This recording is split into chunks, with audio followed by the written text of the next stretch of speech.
Welcome to another video. Tonight we have 7 stories. From stories of rules, the woods, 911 operators, and more. If you have a story of your own, it can be sent to reddit.com/r/slumberreads. These videos do take me quite a bit of time to create, so if you're feeling generous, and if you feel this video is worth one, please be sure to drop a like rating. Subscribing if you're new is also greatly appreciated. Enjoy the video, and as always, I hope you all have a great night.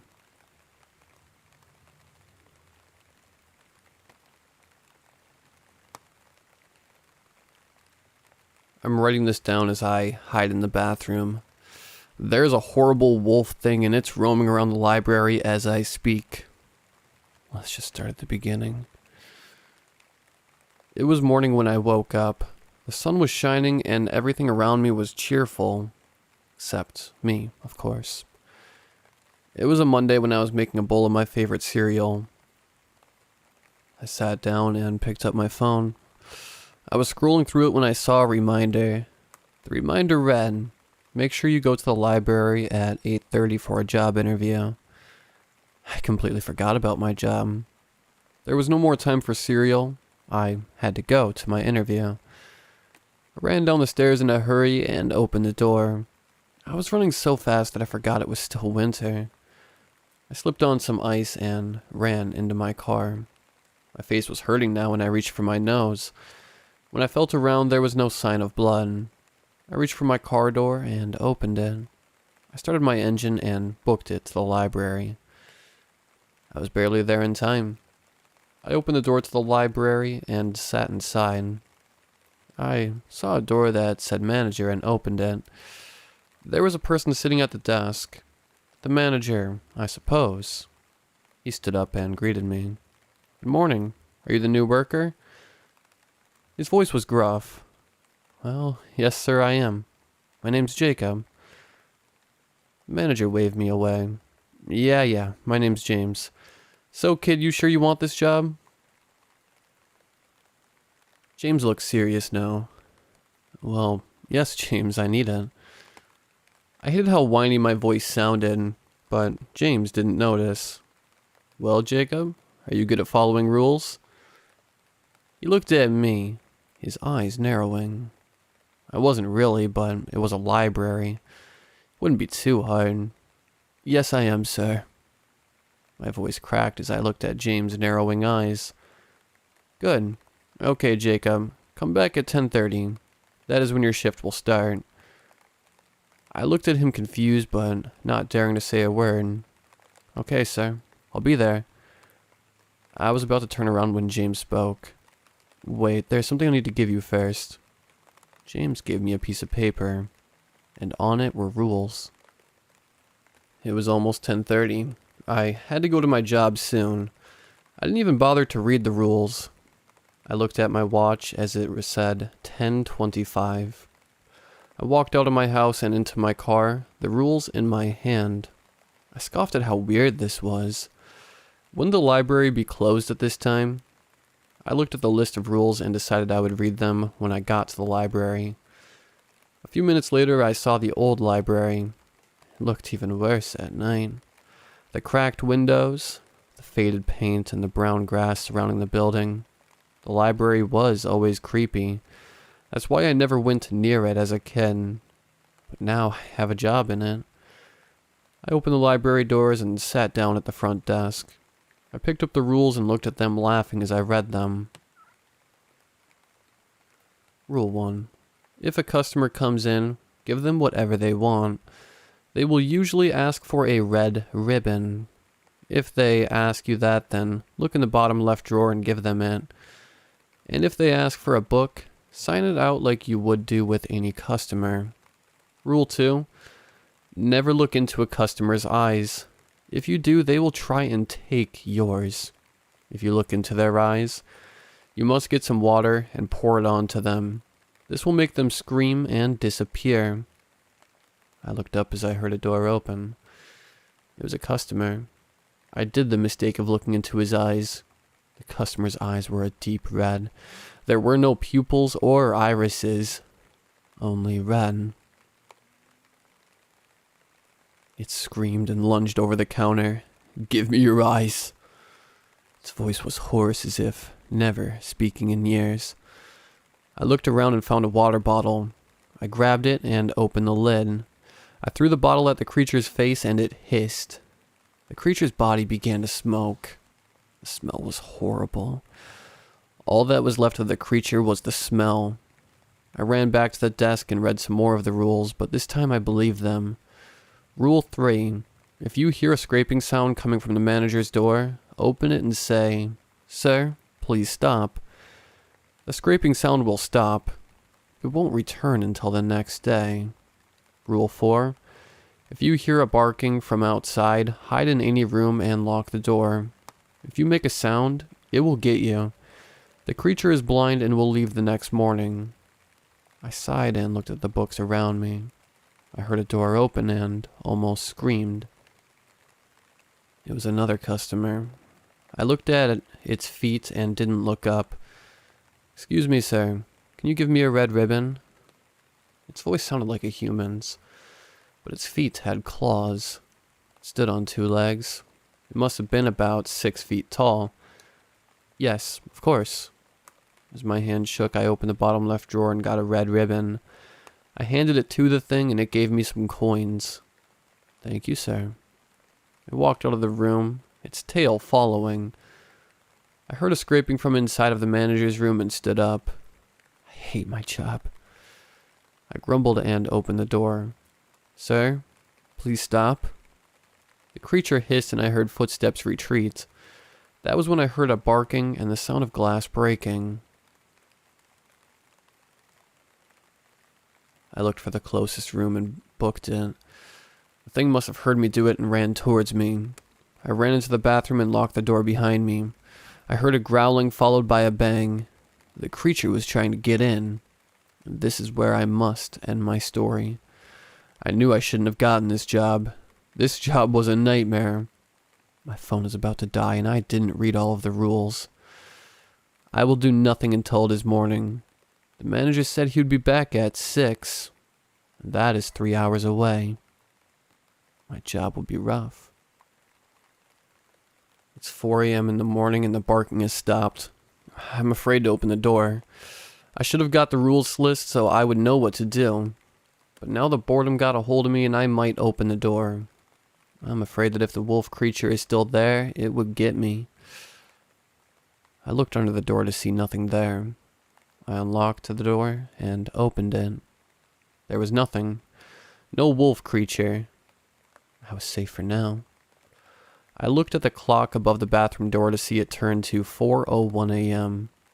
I sighed. There's still 2 hours until my shift is done. And maybe if I survive, there might be more. I looked at the front desk to see the set of rules. I sat down and read Rule 5. Rule 5. If you hear a noise in the vents, get a book and lighter, and run out of the building to burn the book. The creature will see a fire and run. It hates fire. I looked at Rule 5 and wondered why it was scared of fire. Kept on reading. Rule 6. If there are multiple customers at once, kill them all. There should only be one customer at a time. The more customers there are, the more angry they become. I looked at the water bottle on my desk. It was almost empty. I looked around and searched for a water fountain and filled my bottle up at once. I noticed a small glow coming off one of the books. I quickly looked at all of the rules again. Rule 6. If a book is glowing, put it outside. The more I looked at the book, the more it glowed. After a few minutes, I couldn't take it anymore. I threw the book outside and headed back inside. Rule 8. If you see a tall creature with a hat and a human-like face, that's Sam. Sam is a nice creature. He will help you out with the books, if you give him the glowing book. The glowing book should be outside so you won't have a problem with Sam. I looked outside to see the glowing book. I looked at the clock to see that it was 4:37. Rule 9. If you feel a tap on your shoulder, do not turn around. Just don't. This is probably the most important rule. If you turn around, you will see nothing. If you turn back around, though, you will be greeted with the trickster. The trickster will then paralyze you until morning. And let's just hope you survive by then. I felt a tap on my shoulder and was about to turn around and realized it was the trickster. I looked in front of me, but it was hard. It was like the trickster was pulling me in. I looked at the rules again to see if there was anything to do. Rule 9.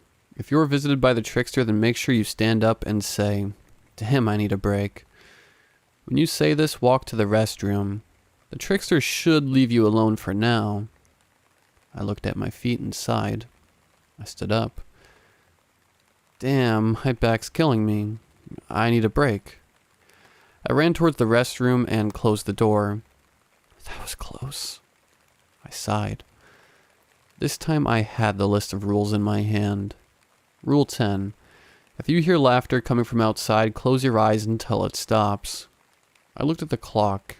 It was 6:35. A searing pain went through my hand as I looked down on it. Where fingernails used to be were claws, and where flesh was were blue scales. My skin was starting to burn and I held them. I had to get out of here. I grabbed the rules and went into my car. As I got inside my house, I read the rules again. Rule 11. Don't stay longer than your shift. You must always leave at 6. If you don't, you will turn into one of the creatures like Sam. I drove as fast as I could to my house. My hand was on fire, and so were my eyes. I heard a scraping in my car and pulled the brake. I looked behind me, but there was nothing. I inhaled as I heard the scraping again. It was getting louder. I turned around again, but saw nothing. Who's there? Show yourself. As I spoke, the scraping stopped. But it was followed by a loud, blood-curdling scream. I looked around to see a big wolf-like creature, but it wasn't even a wolf. Where a tail should be, a long canine-like jaw, and where paws should have been, were bird-like talons.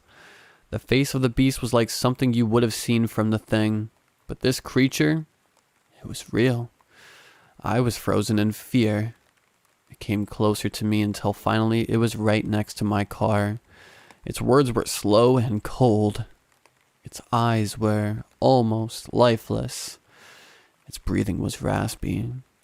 You humans are so stupid. You destroy the things we love. You build stupid contraptions that are useless to us. You use dark magic to trap us in these buildings. You write us like you write a character. A thing.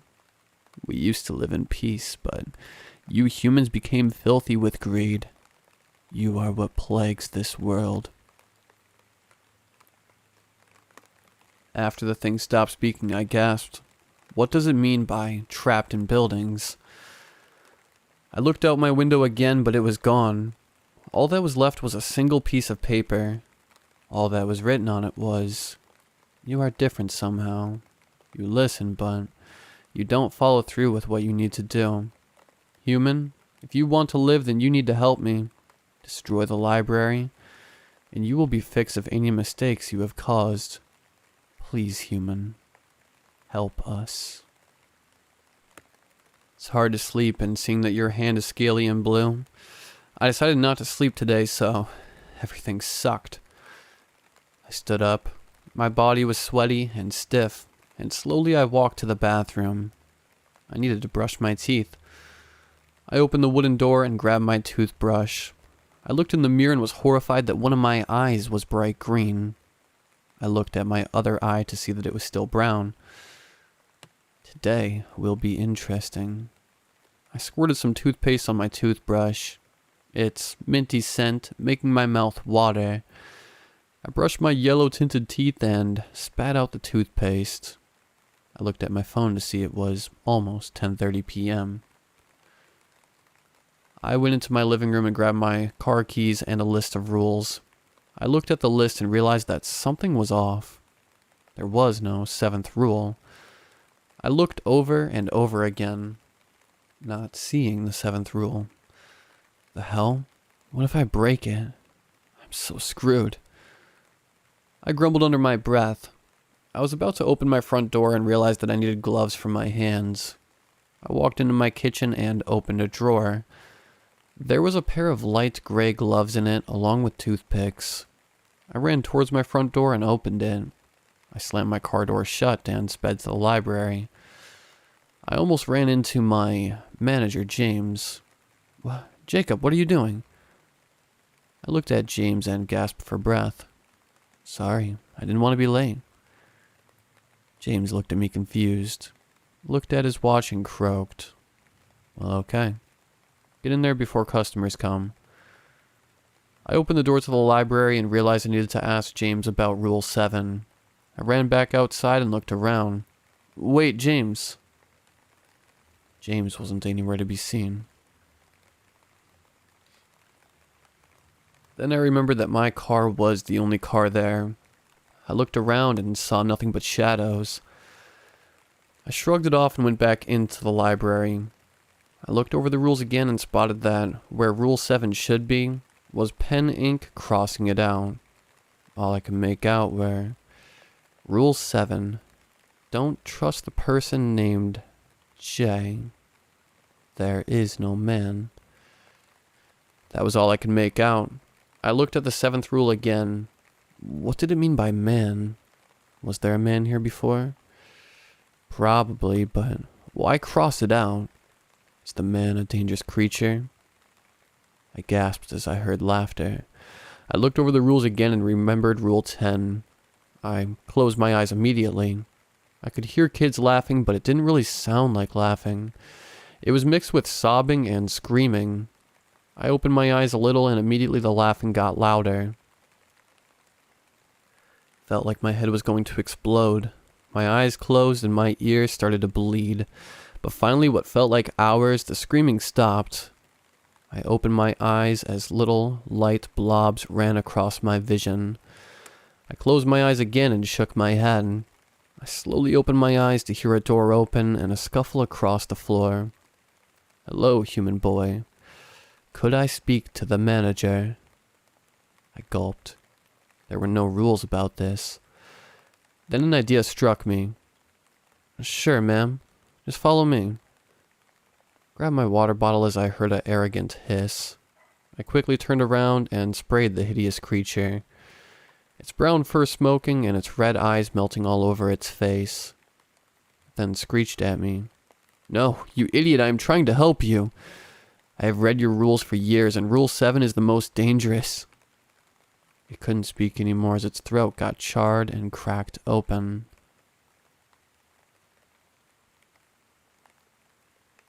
I huffed as I heard a scraping from the manager's room. I opened the door and spoke calmly. Sir, please don't do that. It scratched the door again and retreated. I sighed as I remembered what happened yesterday. I was about to scratch my ear as I remembered there was blood. I grumbled as I saw some cloth on the table, grabbed a piece of tape, and taped the cloth over my ears. I shouldn't have done that because the cloth muffled the sound. I barely heard the sound of the door opening, and a bark after that.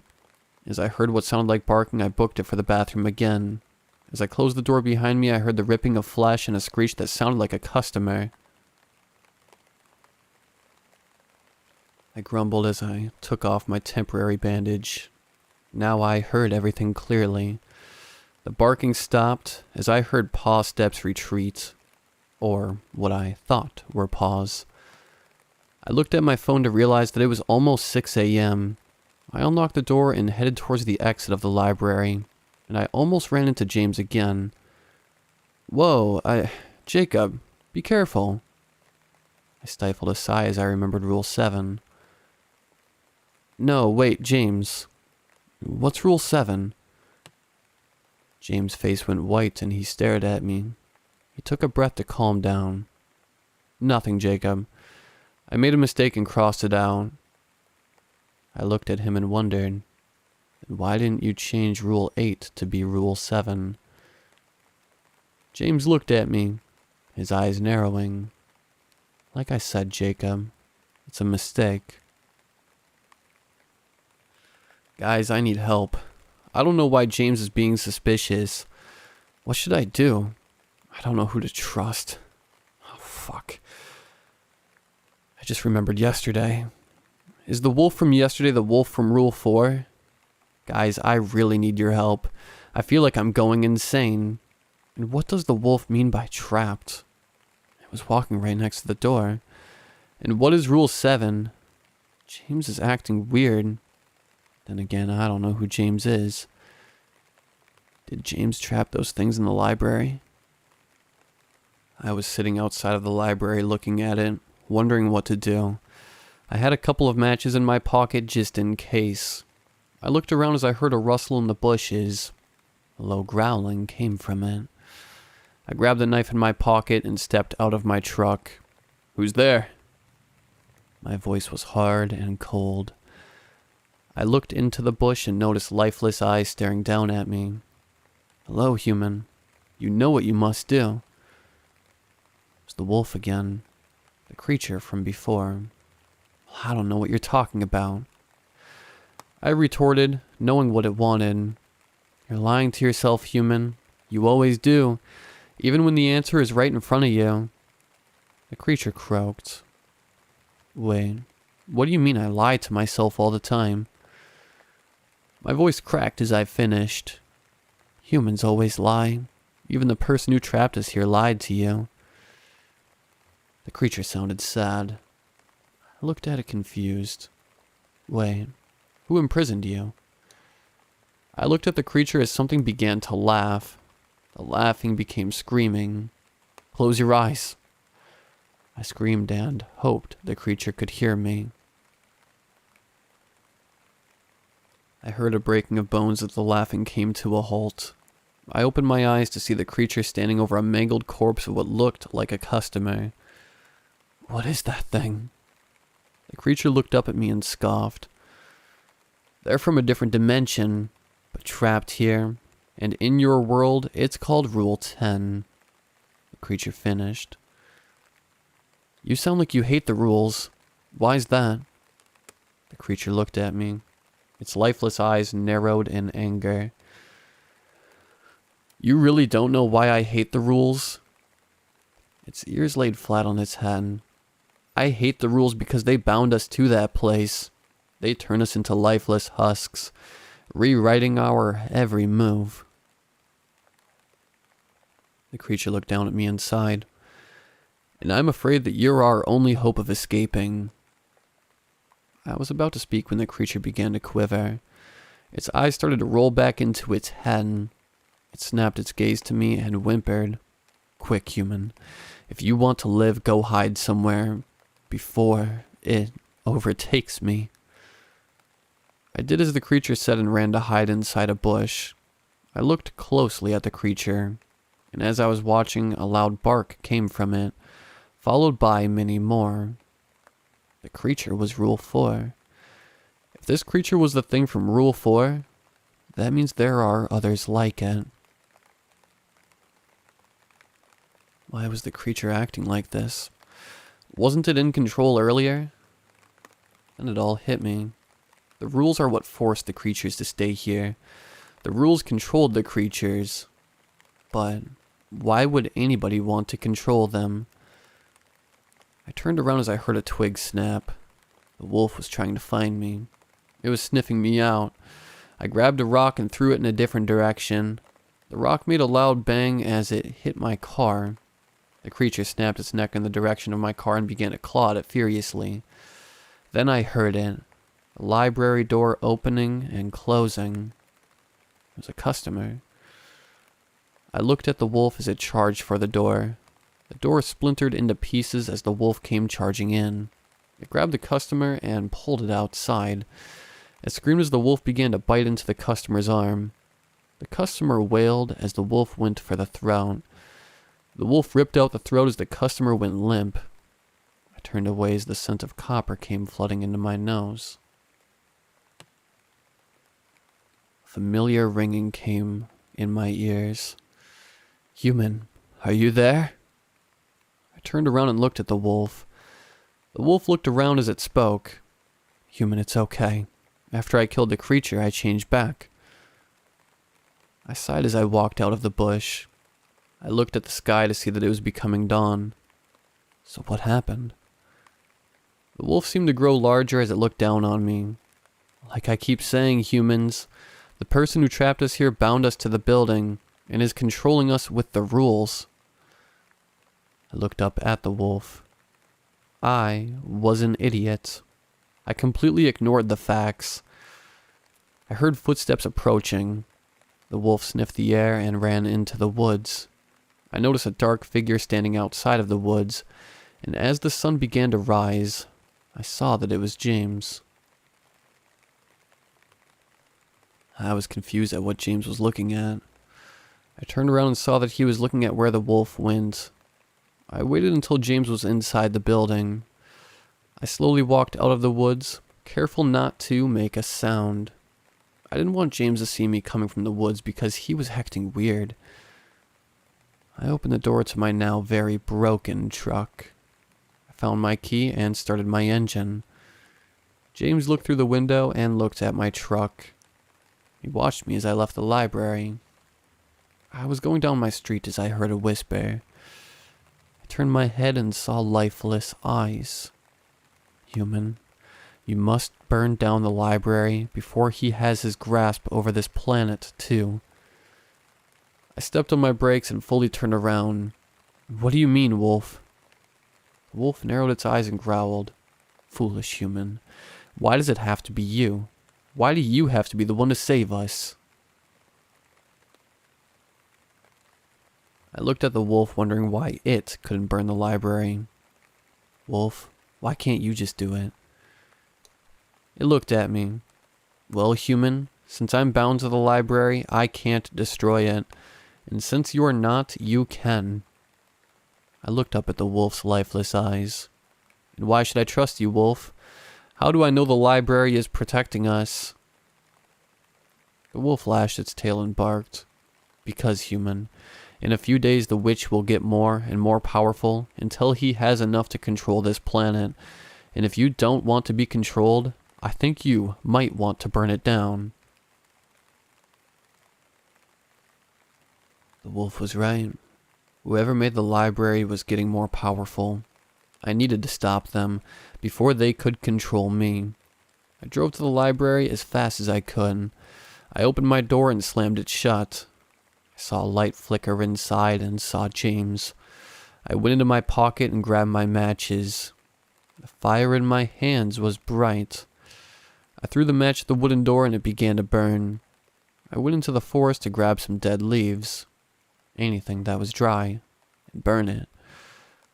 I was about to put a dead log into the burning building, but I couldn't move. My body trembled and stopped. I heard a familiar voice in my ears. "Foolish boy. Should have listened to the wolf.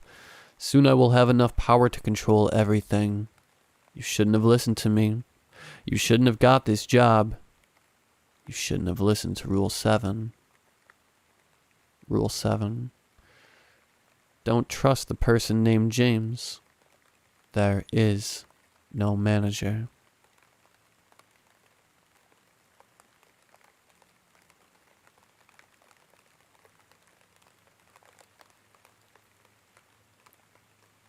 "Mom."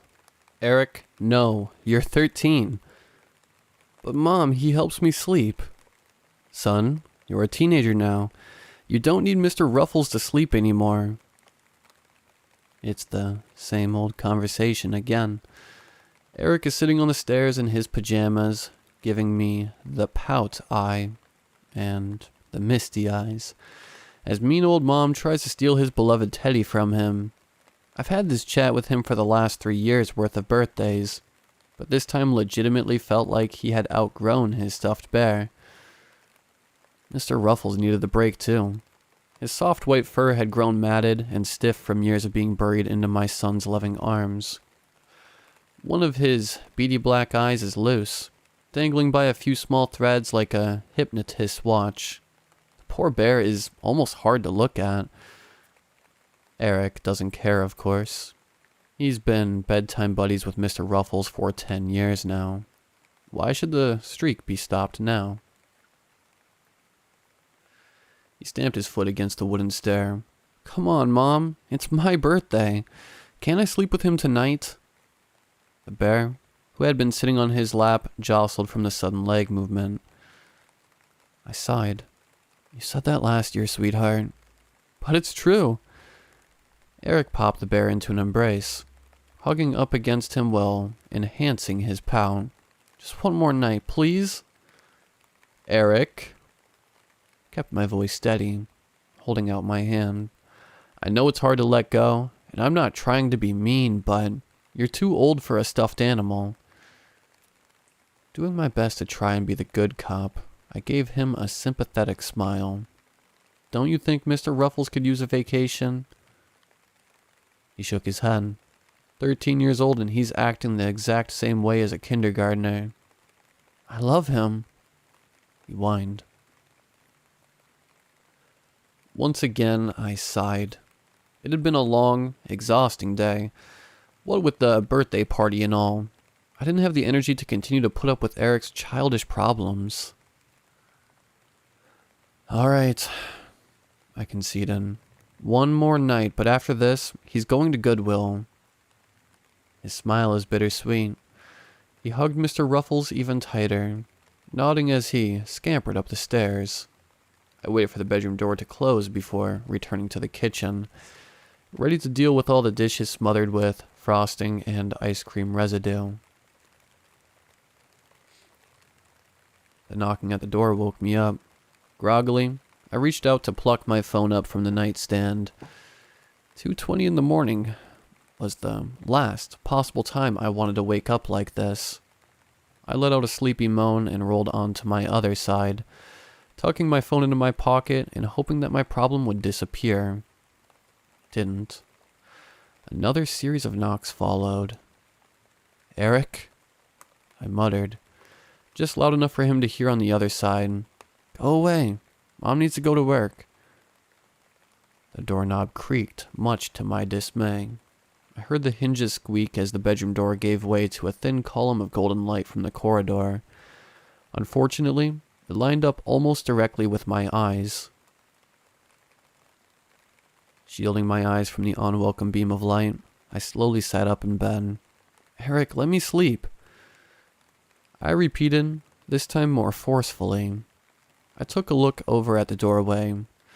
I can't see Eric's silhouette in the light, even though the door is halfway open. Eric? I called out. Sweetheart? A faint sound could be heard on the other end of the door, like a pillow falling off the couch. I sat up a bit straighter now, somewhat concerned. Eric? The door creaked open further. I glanced down at the floor, noticing an upright shadow was standing in the doorway. A teddy bear-shaped shadow. I squinted, trying to validate if what I was seeing was even real. Mr. Ruffles? I whispered. Being tired was one thing, but seeing my son's stuffed animal open my door was a different beast. The bear remained motionless. It was somehow standing on its cotton-stuffed legs, despite having no physical means to do so. I looked out into the corridor to try and see if Eric was pulling some sort of prank on me. Sweetheart, if this is a joke, it isn't funny. I called out. I received no response. Mr. Ruffles was still and silent, waiting in my doorway like a fuzzy little statue. I rubbed at my eyes before slowly climbing out of bed and making my way towards him. What on earth? I muttered, crouching down to get a look at the toy. Slowly, I reached down to pick him up. In one swift motion, he reacted. Mr. Ruffles sprang to life. Taking advantage of my outstretched hand, he jumped, yes, jumped, up and clung onto my fingers with his stubby paws. He scaled further up my arm like a lizard, climbing up my forearm and to my shoulder with startling speed. I yelped, rapidly shaking my arm in an attempt to fling him off. Mr. Ruffles held tight, wrapping his soft yet somehow rigid limbs around my shoulder. "Eric!" I shouted, racing out into the corridor. "Eric!" My voice was cut off as something was stuffed into my mouth. My eyes darted to my left side. Mr. Ruffles was sitting on my shoulder like a parrot of some sort, his right paw jammed between my teeth. I let out a muffled shout, before biting down with as much force as I could muster. Mr. Ruffles had absolutely no reaction, hardly even budging at the force of my teeth. In a panic, I started shaking my head back and forth, up and down, trying to shake the stuffed bear around like a dog playing with a chew toy. He flew off my shoulder, dangling around limply in my jaws from his trapped paw. Noticing his vulnerability, I spat him onto the ground. He flew a couple of feet towards the living room before plopping onto the floor in a ragdoll position, slowly gathering himself back onto his feet. I took advantage of the momentary incapacitation to bolt up the stairs, my feet scaling 2 at a time. "Eric!" I screamed. "Wake up!" I turned the corner and nearly ran into my son's bedroom door. My shaky hands gripped the doorknob as I tried opening it. It was completely rigid. In the background, I could hear what sounded like a series of beanbags being lobbed onto each ascending stair. I pounded against the door, desperately trying to get Eric to hear me. "Eric!" I chanted at the top of my lungs. Your bear is..." My face hit the door as something slammed into my back. Cotton paws and legs wiggled and writhed as they tried to find footing on the back of my bed shirt. I screamed once more, stumbling backwards as Mr. Ruffles climbed up onto the back of my neck. "Eric!" I shouted once more. My hair was being tugged viciously by the bear, pulling me backwards a step or two away from the bedroom door. Suddenly, I could no longer see. My eyes were being smothered by a pair of soft, cuddly teddy bear appendages. The grip his legs had around my neck began to tighten. I stumbled around in my blind frenzy, trying to slam the back of my head into any wall I could find. The bear held tight with impossible resilience. My teeth gritted as I reached up, seizing Mr. Ruffles by his little ears in an attempt to wrestle him off of me. But the damn bear wouldn't budge. My fingers dug deep into his fur. I screamed in rage, tugging and tugging at his head to try and dislodge him. His legs tightened even further around my neck, starting to close my windpipe. "You little piece of..." I groaned, furiously slamming my back into a wall. My hands redirected to his paws, trying to remove them from over my eyes. It took a great amount of strength, but I managed to pry his nubby substitute of a blindfold off of me. When I had his paws in mine, I crouched down and flung my arms forward. The fuzzy chokehold around my neck came loose within an instant.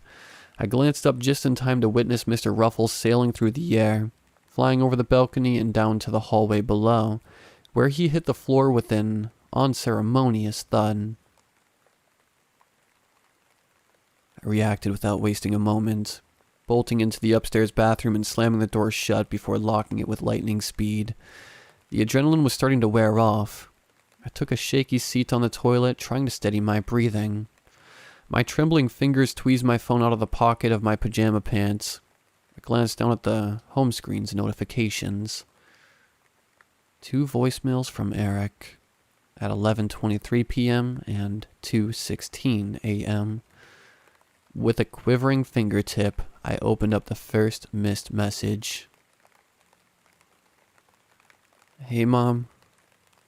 My son's pre-recorded voice whispered through the speaker. I know it's a bit late and you're probably asleep, but I think you're right. I'm not gonna like it, but I think tonight I'm gonna try sleeping without Mr. Ruffles. He's gonna spend the night in the closet with all the other toys. He'll miss me like I miss him, but he'll have plenty of friends. We'll see how it goes in the morning, I guess. Good night. Love you. The second one went a lot less well. Mom, I'm outside. I jumped out my window. There was banging coming from the closet. The volume of his voice was rising and falling rapidly, and he was breathing heavily. I don't know what happened. I'm scared. I'm going to the neighbor's house. Call the police. There was a sharp, loud knock on the bathroom door. I screamed and nearly tossed my phone into the air. Mr. Ruffles had recovered from his little tumble. My fingers flew across the number pad dialing 911. I kept my eyes on the door as it continued to be pounded upon, my foot tapping rapidly. Tears started to well up in the corners of my eyes. Finally, an operator picked up. 911, what's your emergency? The voice blared. There's a threat in my home. I blurted out. There's a serious threat. All right, ma'am. What's your name? The banging increased in volume. I tried my best to remain calm. Vera Butler. I have a son named Eric, age 13. That's our family. I see, Miss Butler. What kind of threat are you seeking to? Another bang. This one louder than the others. I let out a startled yell. The operator seemed to have picked up on that one. Ma'am, are you in danger? They asked, a little bit of noticeable concern in their tone. Yes, I shouted. I'm holed up in my upstairs bathroom, praying my door doesn't get busted down. All right, Miss Butler. We'll send out an emergency dispatch as soon as possible. Can we get an address? 145 Harrison. A particularly abrupt pound from the door sent the remainder of my answer tumbling into my throat. I choked a bit before resuming. Harrison Street. Right away, ma'am. Stay safe. The call hung up abruptly, leaving me feeling vulnerable as ever in the bathroom. My eyes remained glued to the door, watching it bulge ever so slightly out with each pound at roughly 11 inches high. Soon. They have to get here soon. I need to see my son again. He needs to know I'm safe. I refuse to be killed by a teddy bear.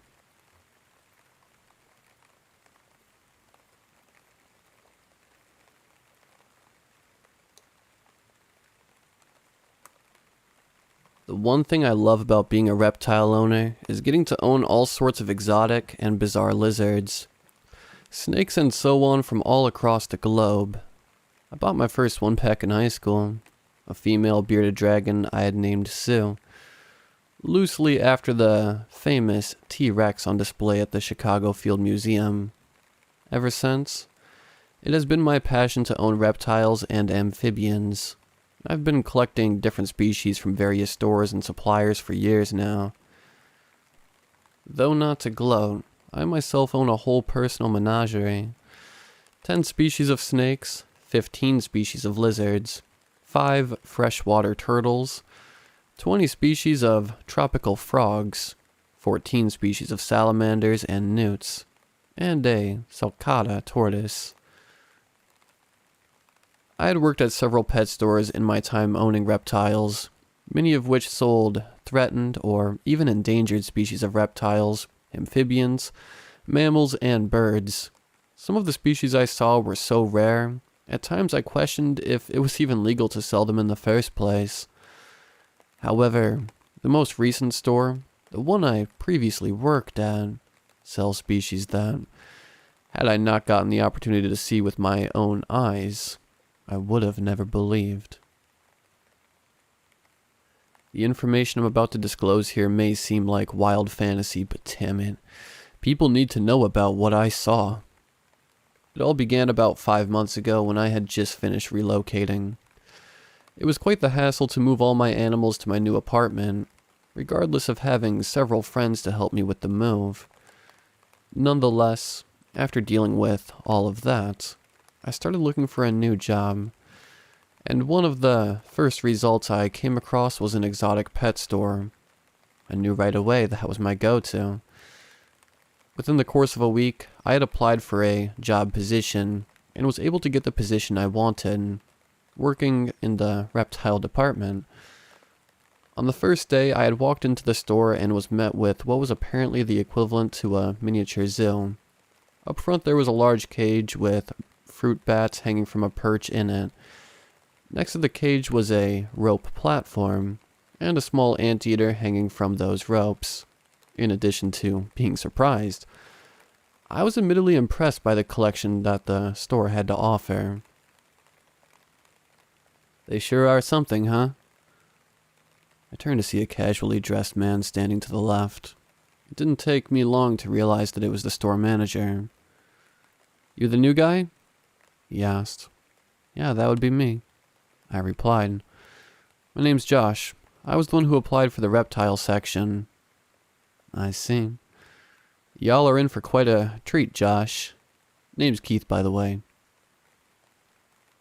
After his introduction, I noticed Keith carrying what appeared to be a rock in his right arm. Upon further inspection, I realized it was a fossil, one of two trilobites side by side. Paradoxides Davidis, right? I asked. I see you know your stuff," he replied. "You see, in addition for my love of reptiles, another interest I've had for a long time is paleontology. When I was young, dinosaurs and other extinct animals had always caught my attention, and I had even started a small fossil collection, one I still have at home to this day, though it isn't as grand as what I have with my animals. Regardless, I was fascinated. Keith showed me a closer look at the trilobite fossil, letting me see just how well preserved they were. "Interesting to think the kinds of animals there were back then," Keith said. "In fact, 99.9% of everything that's existed on this planet is extinct, and we only occupy a tiny sliver of that in history." It looked like Keith was into paleontology and fossils, much like me. My real interest, though, was with the reptiles they had. "About the reptile section that you have here, can you show me where it is?" I asked Keith. "Sure thing. Right this way." Upon entering the reptile department, I was amazed by what they had. Legit venomous snakes, vipers, cobras, hognoses, and even an inland taipan, one of the deadliest species known. The section also featured poison dart frogs from South America that, well cute, contained enough poison to kill 10 men. The highlights were 2 large tanks, one with a white alligator, the other with 2 dwarf caimans. "You sure seem happy," Keith said. "Think you'll do quite nicely here. As for me, I gotta head out." "Alright," I replied. "Anything else I should know about?" "Yeah, be careful out there," Keith said. Afterwards, Keith left. I wondered what he meant by that. Regardless, I went about the day doing my job. Later in the evening, towards the end of my shift, I decided to see what other kinds of animals were around that the store had to offer. Many mammals you wouldn't expect to be kept as pets, like kangaroos and small monkeys, were put on display. There was an array of interesting birds as well, from typical macaws and cockatoos to even toucans. The fish department had all sorts of tropical fish, one of which was an electric eel, which, believe it or not, is kept by some people in private collections, and handled with specialized gear. However, past the fish section, at the back of the store, there was an elevator door. My first thought was that it probably led to a storage room, but then to the left of the doors read a sign, "Historic Department, Authorized Personnel Only."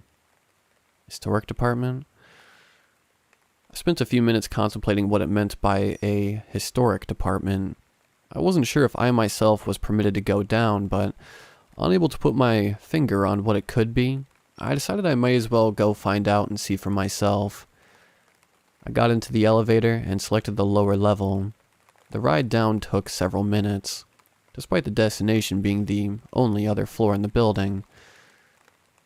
When the doors finally opened, I walked out to see a colorful array of different terrariums. From a distance, I wasn't sure what kind of animals were inside, but as I went to take a closer look, that's when things started to get weird. Upon the first terrarium I peeked at, inside was a bizarre-looking lizard. Its body resembled some sort of anole or gecko. The only difference, there were long, feather-like quills coming out of its back. Then I realized what it was. Holy shit. The animal inside was a prehistoric reptile known as a longisquama, a reptile from the Triassic period. But what the hell was a reptile that's been extinct for 235 million years doing in an exotic pet store? And more importantly, how? Apparently that wasn't all. Another terrarium contained a Diplocalus, a Permian amphibian with a boomerang-shaped head. Several reptiles and amphibians supposedly extinct for millions of years were all being contained beneath a pet store. I attempted to rationalize what I had been seeing, but no matter what I came up with, nothing could properly explain what I was seeing. Without a doubt, these were living, breathing animals that haven't been seen in eons. My one question is how? Where did they all come from, and how did the store receive them? Wanting to find out, I decided to take a look around the floor, which was seemingly larger than the actual shop on the top, the size of a large hardware store. The first section I decided to explore was the aquarium section. Instantly, I recognized several organisms. One large tank contained an Anomalocaris, a primitive shrimp-like arthropod from the Cambrian that was about 3 feet long and the earliest known apex carnivores. I watched as it swam gracefully around its tank with its round, insectoid eyes. Some of the other tanks included some primitive jawed fishes as well as some of the earliest species of sharks known to exist. The largest tank in the section was the size of something you'd see in a marine park, though in it swam a medium-sized fish, adorned with armored plating. All this for something of that size, and something massive bolted right out from underneath it like a freight train, snapping it up in its jaws, the shock of which made me jump back. I soon realized that the fish was just food, and that the real animal being contained was the massive Devonian fish, Dunkleosteus. Whoever thinks that keeping a 4-ton predatory Devonian fish as a pet is a good idea, I feel genuine concern for. More importantly, in addition to how all these seemingly extinct animals got here, I began to wonder who they were being sold to. Soon after, I wandered into a section under the title Avians. Avians? Like birds? As I walked into the section, the first thing I noticed was a grayish-looking bird-like animal with black wingtips. Only it had a long tail, fingers underneath its wings, and teeth. Instantly I recognized it as the primitive avian, Archaeopteryx. Several other primitive Mesozoic birds were also showcased in this section. When observed, it's easy to see how modern birds themselves are linked to dinosaurs. Past this section, there was a room with the label "Unprocessed Assets." Not sure what that meant. I walked into the room and saw not living animals but fossils, much like the one Keith had earlier. But what was the point of all these? What was a collection of fossils doing in an area with living, breathing, prehistoric animals? It made no sense. I knew you were curious, boy, but this is a bit much, no? I turned to see Keith standing in the doorway of the fossil room. Keith, I replied. What the hell is all of this? Where did all these animals come from? Who are you selling them to? Keith just stood there. His perplexed expression slowly turned into a smile. Josh, my boy, all this around you is the product of some of the most brilliant minds in advanced science y'all had ever seen. Keith then grabbed a fossil of a hawk-sized dragonfly, presumably a Maganura. Come on, gonna show you how it was all made. Keith then led me back through the avian section, across the hall to a room titled Processing. In the room there was a large kiln-like device in it, surrounded by 4 Tesla coils. This is it, boy. This here's the room where it all happens. Where what happens? I asked. Keith stood there and smiled for a second. You see, my business was always about selling exotic animals from different places. I'd always be supplied with just about every animal up on the top floor. But new laws and regulations started coming in. I wasn't able to supply myself with the kind of animals I usually sold as often as I used to. But then, that's when I got my hands on this thing. Exactly what does that thing do? I hesitantly asked. Allow me to show you. Keith then walked over to the machine with the fossil in his arm and opened the hatch. Gently, he placed the fossil inside the machine. Step back a bit, boy. This will be a bit hazardous. Keith's son. Keith then closed the hatch and guided me over to a control panel with several buttons and a switch. He looked over to me with an unsettling smirk on his face. Time to fire her up. Keith then pressed a large gray button, powering on the Tesla coils. I could hear the electricity powering on as the machine in the middle began to rev up. The sounds of the machine began to grow louder as it was powering on. At the peak of the machine's full power, Keith then pulled the lever down, resulting in an ear-piercing shock. The machine had completely powered down and, for a minute, everything was silent. Then, out of nowhere, a loud buzzing noise started to come from in the machine. Keith seemed to be pleased with this. There you have it, Josh. Out of the machine came a living Maganura that Keith held by the abdomen. I tried desperately to wrap my head around what I had just witnessed. But how is that even possible? Keith replied, Advanced science, that's how. Had some interesting connections on this fancy tech. He explained whilst putting the dragonfly into a spare cage beside the machine. That's not all, though. Tons of folks on the dark web are willing to pay big money for these animals. More so than anything I've ever sold before them. Listening to him say all this, part of me felt that something about doing all this seemed very risky and wrong. So you just sell these animals, ones no human has seen alive, and just expect the people who buy them to stay quiet about this? Keith chuckled. Pretty brave assuming I just sell them to ordinary rich folk. I could only assume what he meant by that. Whoever he was selling to, and for what purpose, seemed like a terrifying thought. What about me? How do you expect me to go on knowing about what... Keith stopped me suddenly. The hell says you're walking out of here? His response had taken me by surprise. What do you mean? Keith started to smile again. You actually thought I was going to let you walk out of here knowing about all this? Can't have you telling the wrong people about my business. My heart started to race. What the hell are you talking about? I shouted. I knew immediately I was in danger. Before I could run, though, Keith grabbed me by the collar of my shirt and pushed a cloth against my nose. I tried to struggle free, but I began to feel drowsy. Mighty shame, Keith said. I really did see some potential in you, boy. But you can't have an omelet without cracking a few eggs, I suppose.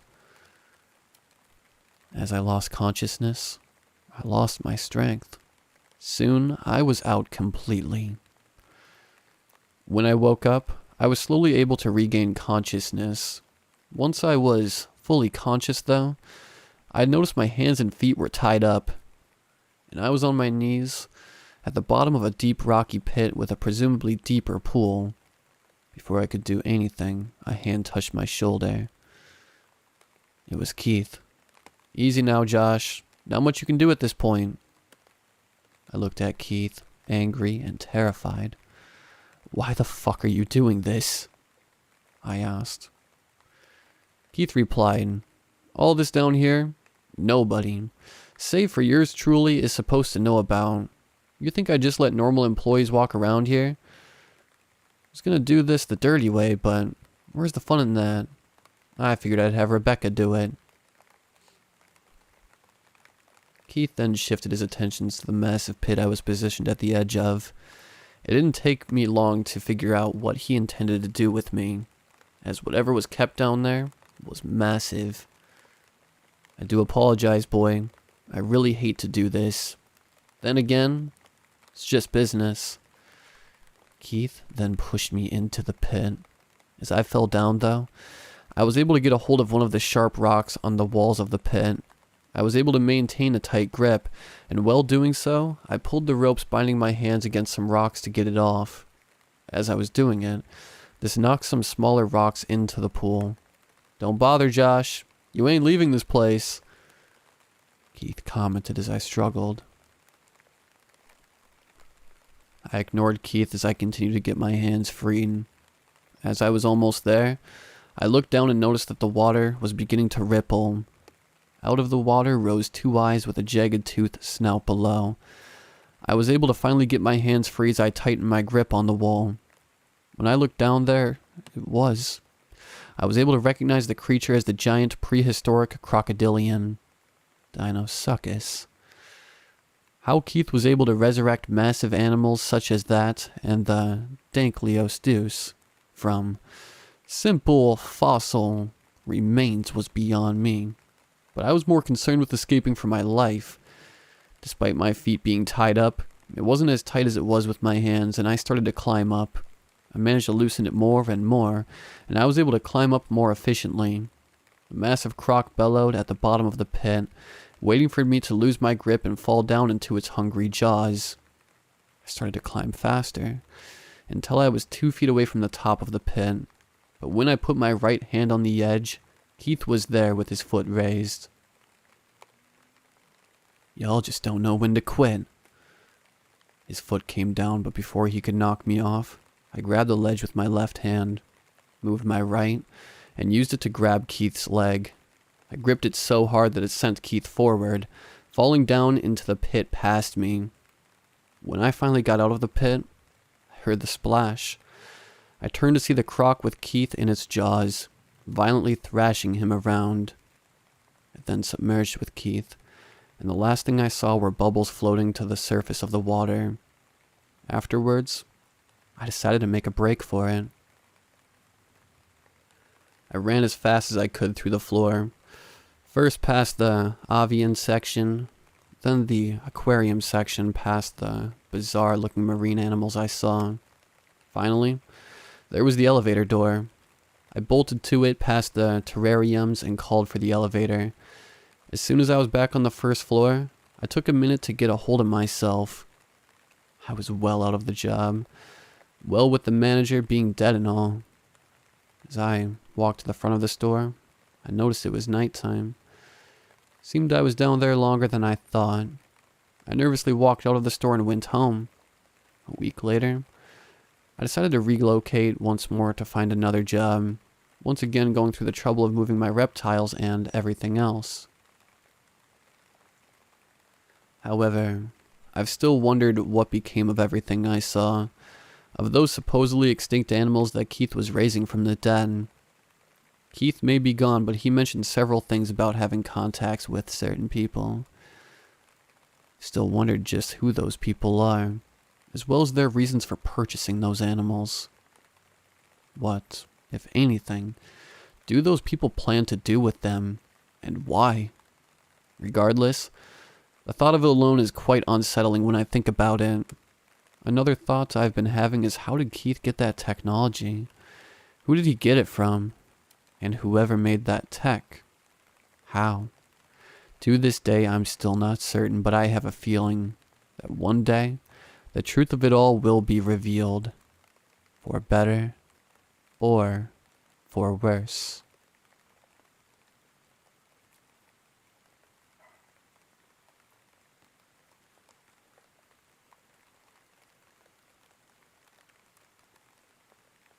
There's someone in the woods, and I know who he is.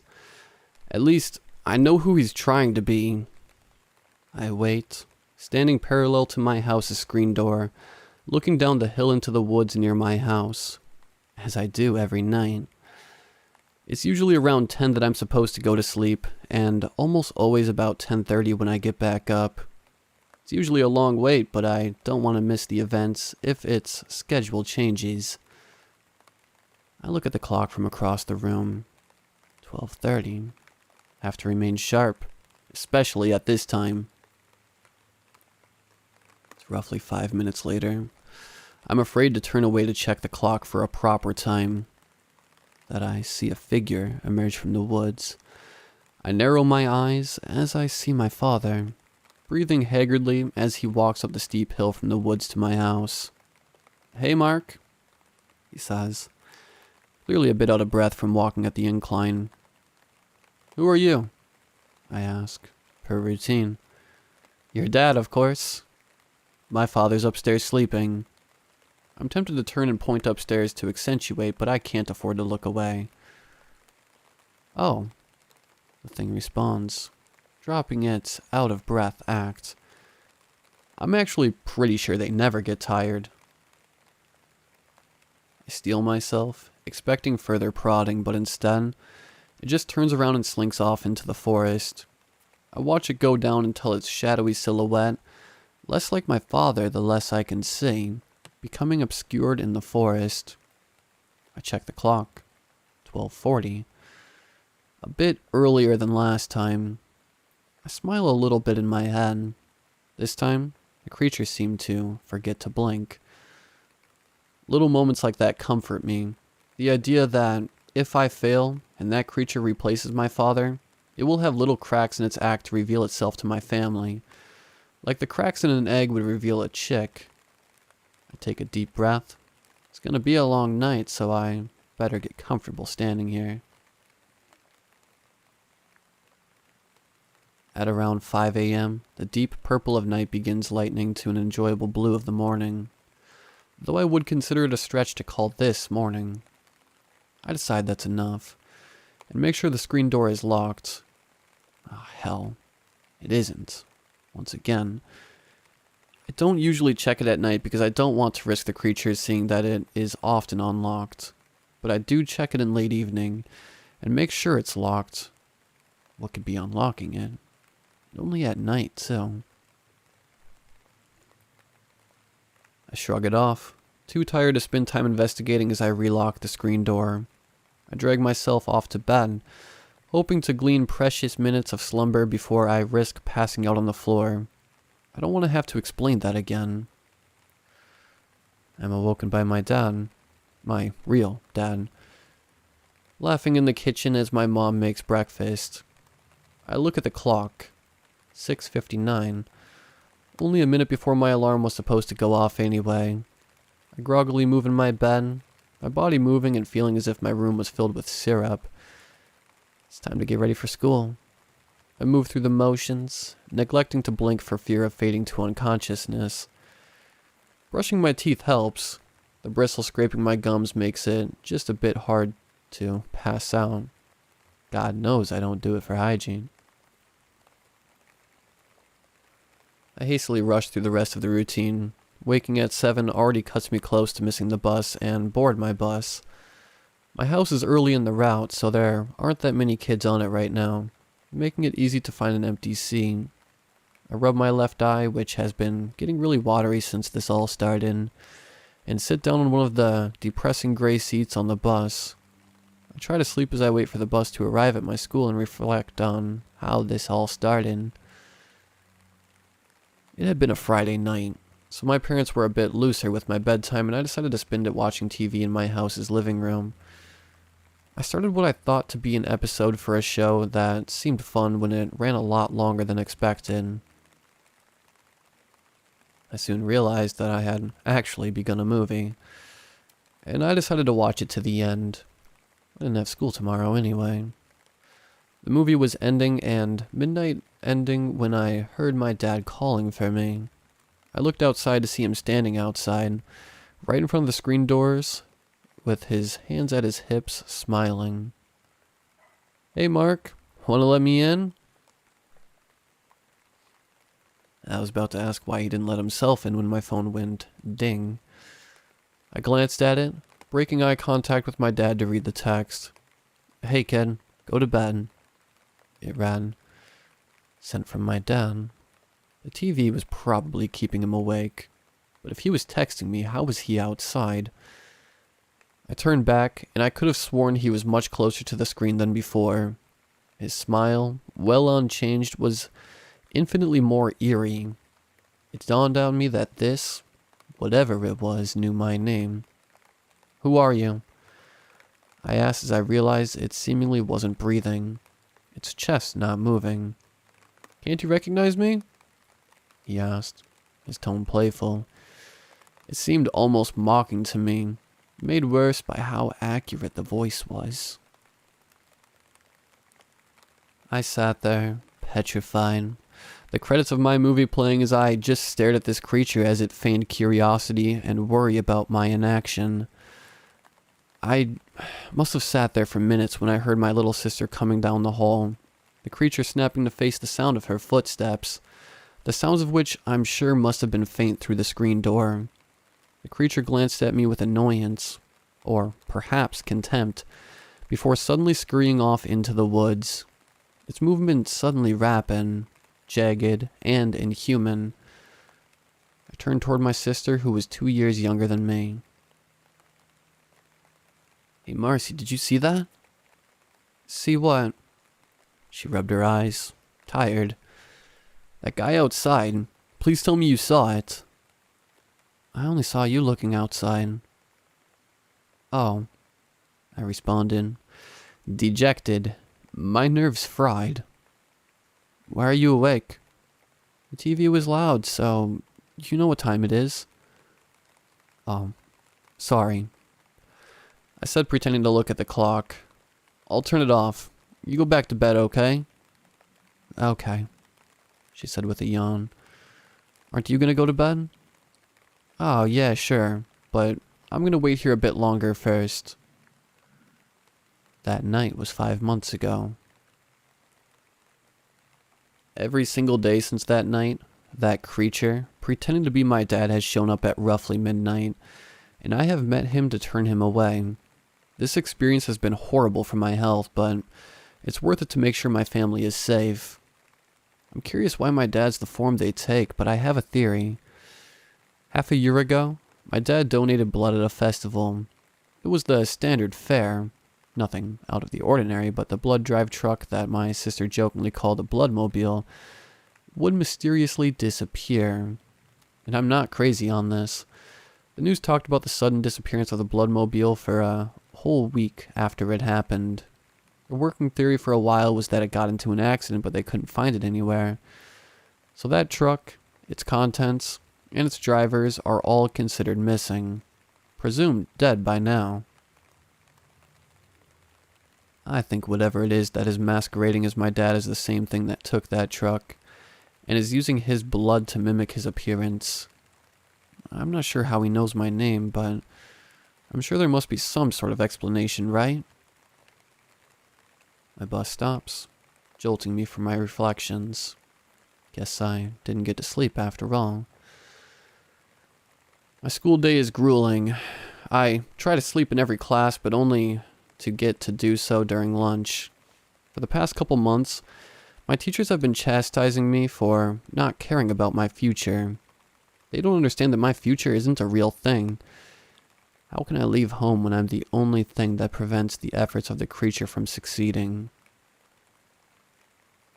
I've told my entire family about it, and they've dismissed it every time. So after the first month, I quit telling them about it, told them it was probably a dream, and just continued the nightly routine. This leaves me as the only one to protect them, so I won't fail. Throughout the day, I see things in the shadows, and my teachers threaten me with possible outcomes of my life if I don't start putting effort in. The lurkers in the shadows are only coming from my mind, though. The real horrors come out at night. The outcomes presented by the teachers don't scare me either. They don't understand fear, until they see the faces of their loved ones used against them. I ride the bus home, getting more sleep on the way, and get off it. I look at my house. The steps between where the bus dropped me off and the door to my house feels like miles. I'm so exhausted that moving at all feels like such a chore. Once in, I ignore my mom washing dishes. If I greet her, I might risk a conversation, and lumber into my room, falling into my bed to sleep. My parents wake me a while later to remind me to do homework. I nod and agree to do it, getting out of bed and opening my backpack, parenting to start until they leave my room. At this time, I'm maybe call or text a friend, but I haven't spoken with them in a while. I had to miss a couple sleepovers in the last 5 months, and basically any invitation to hang out has been denied in favor of sleep. I don't dislike them. In fact, I miss them. But I need the sleep. I can't tell them why without them thinking I'm insane. I resolve to just return to my bed without doing much else. I am awoken by the alarm I've set for myself. 10:30 again. I get up, and moving much more willingly than I had this morning, I tiptoe around the house, being careful not to wake the others. I pick up my phone off the floor before I leave the room. The night is as dark and silent as ever, and I keep my hand touching the wall to know where I'm going. I turn into the living room. The porch light is on so I can faintly see down the hill. Look at my phone. Maybe I can get a picture or a video. That would make fantastic proof, wouldn't it? I wait hours until once again, a figure emerges from the woods, making familiar a mistake, forgetting to breathe. It approaches the screen door. I don't let it speak. I won't let it lie to me any further. I take out my phone, open the camera, and the phone's harsh flashlight shines on the monster. I see for the first time the proper vision of my yard at night. Hundreds of emaciated, shambling figures with gray skin stare through the screen mirror at me, unfazed by the light. I only get that glimpse for a second as in my horror, I drop my phone. The light vanishes, and along with it the figure. I think I could barely see my father's impersonator leaving. But I could have imagined it. Despite my shock, I managed to hold back my screams. Not that it mattered. Now that I had proof of what had been going on these past months, I looked back at where I had seen my phone fall only to find it gone. Launched into a panic instantly, I frantically searched the room. I can't have lost it. I can't have logically moved far. I think. I look up, trying to do a scan across the dark room, and I see something. In the shadows of the doorway to my parents' and sister's room, I swear I saw one of them. In that very moment, I realized that I'm not going to find my phone. Whatever those things are, took their opportunity to take it. Can't have evidence of their existence after all. I also realize another thing. I wasn't the one preventing their infestation. There were enough of them to take me in a second. I was never an obstacle. They didn't push past the door or invade my home, because it was already infested. There are people in the woods, and one of them is in my house.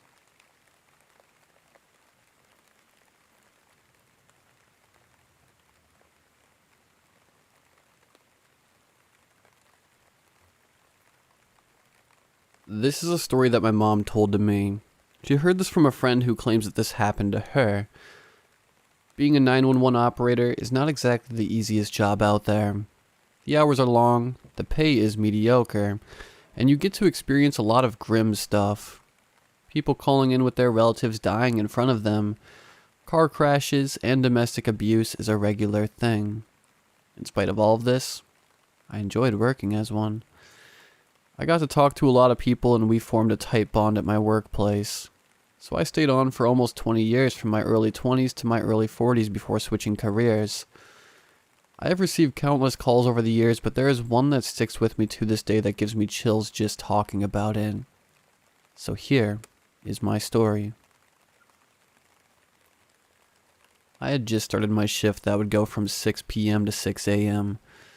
The office was pretty deserted at that point, with only a couple of other operators. I logged in and started doing my thing.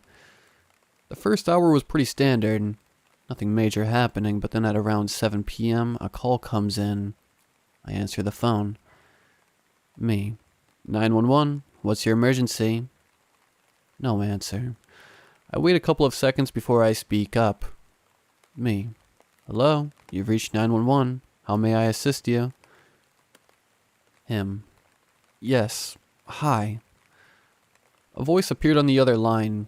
It was a man, but he spoke very softly, almost whispering. Him. Could you send someone out here, please? Me.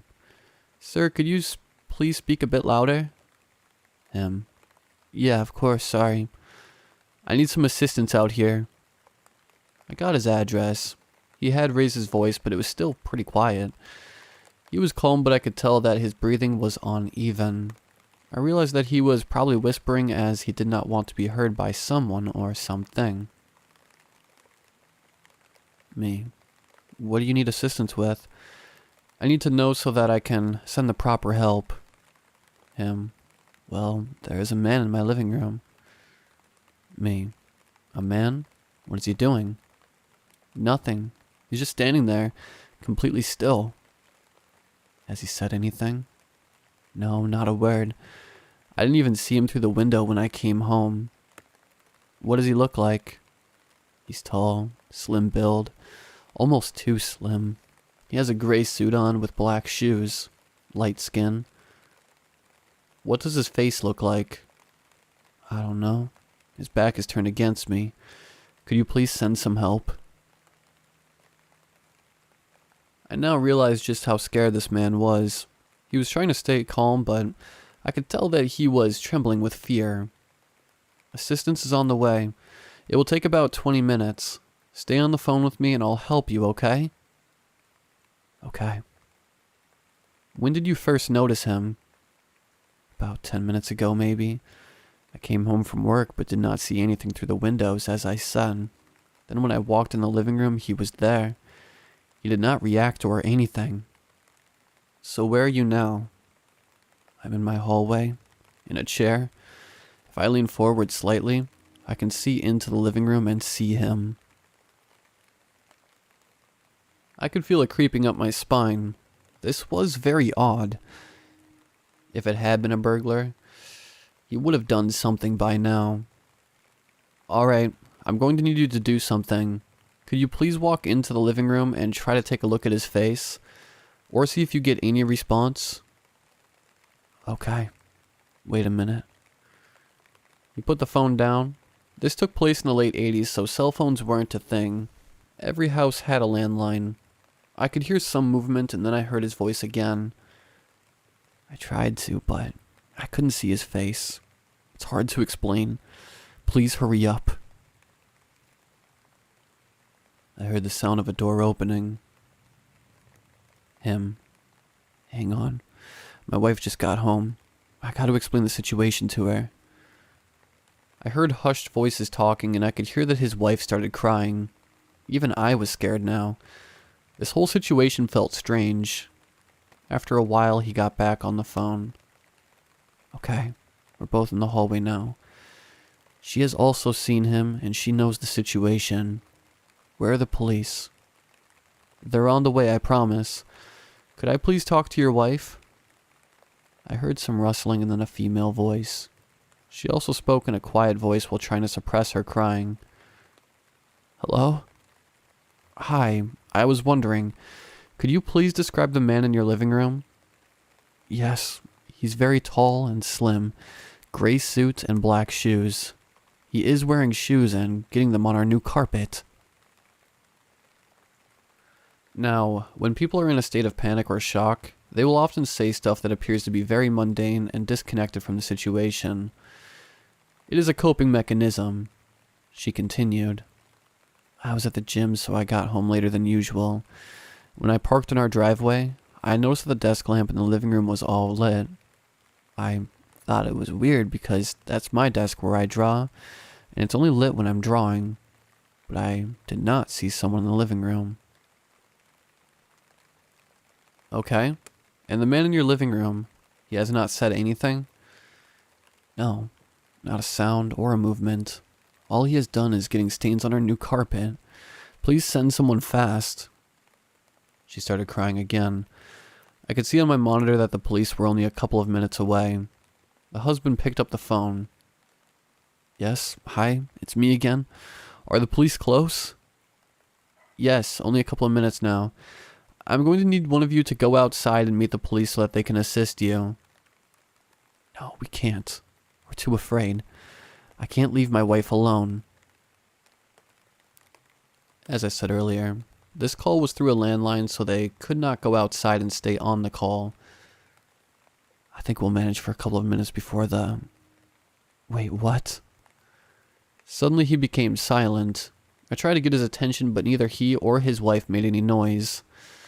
I heard some rustling followed by footsteps. Heavy footsteps. The kind only big boots can make when walking indoors. And then I heard the most chilling roar I have ever heard. It sounded inhuman, very deep and incredibly strong. I jolted in my chair. Every hair on my body was standing straight up. Then, complete silence. Hello? Are you there? Hello? Click. The person on the other end hung up the phone. I tried calling back, but no answer. But then I saw something that still confuses me. The monitor made no indication that any patrols had been sent out to that address. I tried for an hour calling both the house and the number I got to the patrol car I had dispatched, but nothing. I had to continue working and taking calls, but that incident was on my mind the entire night. When I got off, I immediately drove to a friend of mine who works at the local police station. I asked him about this, but he had no memory of any police cars being dispatched to that address that night. I was completely dumbfounded. Had I been dreaming? Was I hallucinating? I was sure that I had talked with that couple, and I also remembered that inhuman roar. I drove home and tried to get some sleep, which I managed to do after a couple of glasses of wine. A few days later, I had a day off. I decided to get to the bottom of this and soothe my mind. The address was written down in my notebook, and I drove to the address. By coincidence, I arrived around the same time that the call had been made. A few minutes, give or take. It was a nice area, full of expensive houses with new cars in the driveways and perfectly trimmed lawns. The house on the address did not stand out. It had a light yellow color with a garden filled with different kinds of flowers. Nothing seemed to be out of the ordinary. It was quiet and the air was warm.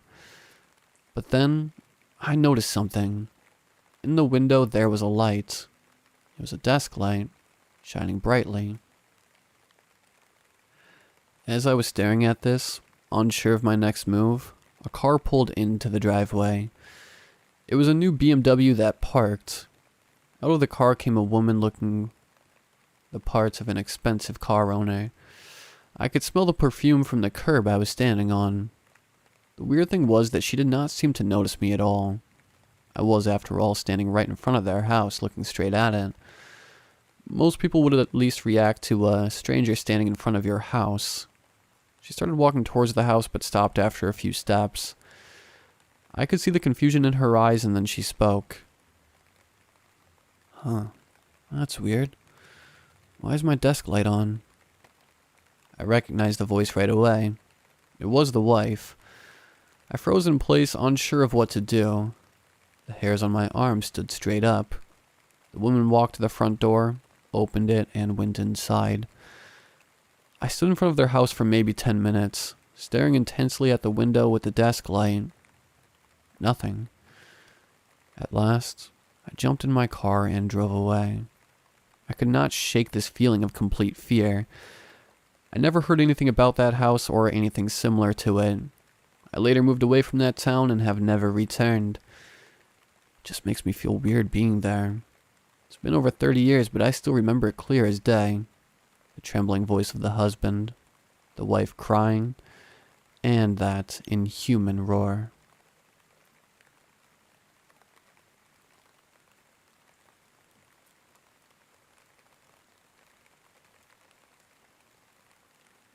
So, let me tell you about the Spillways. Underneath the busy boulevard, in a suburb of a bustling city, there stands an entrance, even to this day, of a large tunnelway. The intersection that holds this entranceway is the southeast corner of the fourth quadrant, divided by the boulevard and its numbered cross street. The northeast corner hosts a cathedral of sorts. Not sure what religion it houses, but it's there. The more uneventful corner would be the southwest corner, which housed homes of people who lived in the surrounding area. Then standing on the northwest corner of the intersection held a graveyard that was home to a massive mausoleum that could be seen from most spots in the metropolitan area.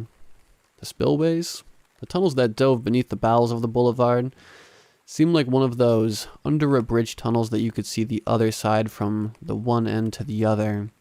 But these tunnels didn't have an opening on the other end. In fact, the joining tunnel, I would come to discover, bends in the direction of the graveyard. Mysterious as it is, I have later learned that these tunnels are not uncommon in these suburban areas housing graveyards. So, now that you know the location of the happenstance, allow me to drone on the details of what we are doing and why we are doing it where we were. At the time, I was a younger lad, high school aged, even though I was an, let's say, involved student being in extracurriculars and honors classes. I had friends that were not.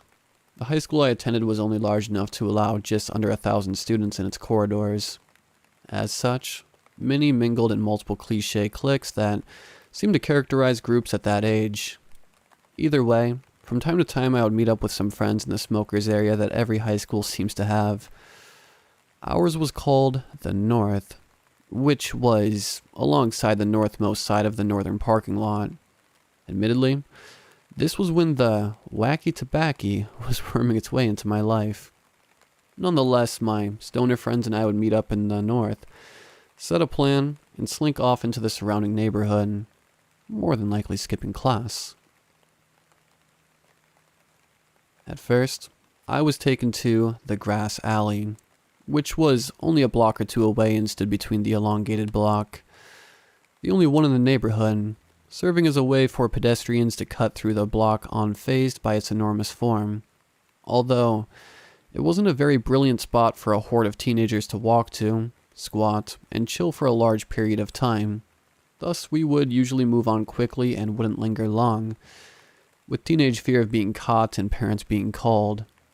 As I would opt to skip class, I was not so keen on returning to school grounds, so I would wander and roam enjoying my buzz and such.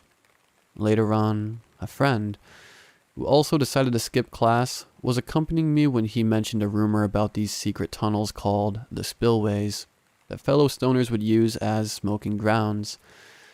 Intrigued and ready to post up somewhere and smoke more, he told me that he had never been there before but knows where they basically are, thus marked our next destination. We walked a few more blocks in the direction of the boulevard, and before we knew it, we stood before a fence that was linked between two residential fences, the boulevard being still a few blocks away. Beyond this fence, though, was a massive government-crafted cement hill with a sign reading, "Keep off Spillway." Reckless and ruthless, my comrade and I leapt over the fence, boisterously climbed the hill, and watched as a grassy field stretched into view, with the boulevard edging the end of it all. A large area that held a small creek in the middle of it. The creek crawled into a stone structure that stood in the center of the field. We, at first, decided to walk along the fences of the backyards of the homes that neighbored this massive field. We found a tree that draped over a chain-link fence of backyard and hid us from view. We posted up there as we took note of the surroundings. We could see the cement structure in the center of the field and debated chilling there, but if you followed the path of the creek, your eyes would be guided to the gaping hole in the side of the hill that was the entrance to the spillways. The owners of the homes that fenced the area, where we chatted and chilled, released their dogs into their yard, either on purpose or just following routine, and the beasts charged over to us, making more than a ruckus as they did. We fled in fear of being caught and scampered to the structure in the center of the field. Here you could climb down into a larger opening that guided this creek into another tunnel system that was beyond reach due to the slanted rods that gated it off. It was secluded enough to sit and smoke, at least for the time being. No one from the public eye could see you, due to the height of the cement and the drop that followed climbing into it. Still, it wasn't very comfortable since the only seats were metal bars, accompanied by the fact that I always had a fear of creatures coming from the depths of the tunnel the bars were blocking. Be it as small as a spider, or as big as allowing my imagination to take that idea even further. I was worried of the existence of something in those dark depths. In the weeks to come, I became very curious about going beyond the entrance in these tunnels and penetrating their darkened depths. The same friend and I started telling people that we found the tunnels and told people of our plan to go in. Some upperclassmen, at this point, took us to the cement structure in the center of the field to discuss the plan with us. A female amongst them was adamant that they were not going to go back in there. She said something along the lines of, some creepy shit can happen in there because of its proximity to the graveyard, and other occurrences some people can't explain. Ghost stories, it seemed. Upperclassmen scaring us away from their secret spot. But the level of fear in her eyes was concerning. She wouldn't even dare go any nearer than the cemented point where we were in the center of the field, and that still made her uneasy. It's dark in there. Darker than you're familiar with. Take a light, beat a lighter, a flashlight, or something. Just not your phone because it's wet in there and you could drop it pretty easy, and bye-bye phone. It warned us as we smoked. It's cold in there. Another rat-in. Keep quiet. Anything you do down there can be heard from the street because you're basically in the street drains like the killer clown. Another rat-in. The farther you go, the less room you have to move. You'll see what I mean when you get in there, spoke the girl who refused to go back in. They left, and we entered. The journey being mostly uneventful, but it was the first encounter I have had with such deep darkness. At first, it isn't as dark, for the light of the day can be seen shining from the entrance still. Yet when you turn that first corner and can't see your hand in front of your face, no matter how frantic you wave it, you witness a new level of black. Pitch. You could flick the flint of a Bic lighter, and the light the spark would give off would be enough to momentarily penetrate the darkness in a glance of a view. You could take a dead lighter, with flint, and flick it the entire time, and it would create a strobe light-like effect that was surprisingly efficient enough to see imagery as you passed. So, beyond the first tunnel, after you turned into the darkness, you would come to this room that sectioned off into different chambers. There was light in there, from the day, coming from the street since we were literally in the sewer drains. The chamber to the right could be accessed by roughly half a climb up a neighboring ladder that, by full climb, would lead through a manhole within the road. There was a plank placed on the right chamber tunnel that was utilized to climb over to the left chamber, since there was no ladder access there. I never crossed over to the left.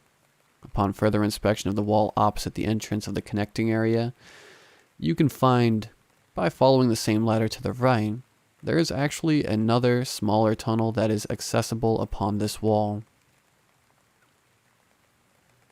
We would then venture to the smaller tunnel, for it would crawl farther in compared to the chambers branching to the left or right.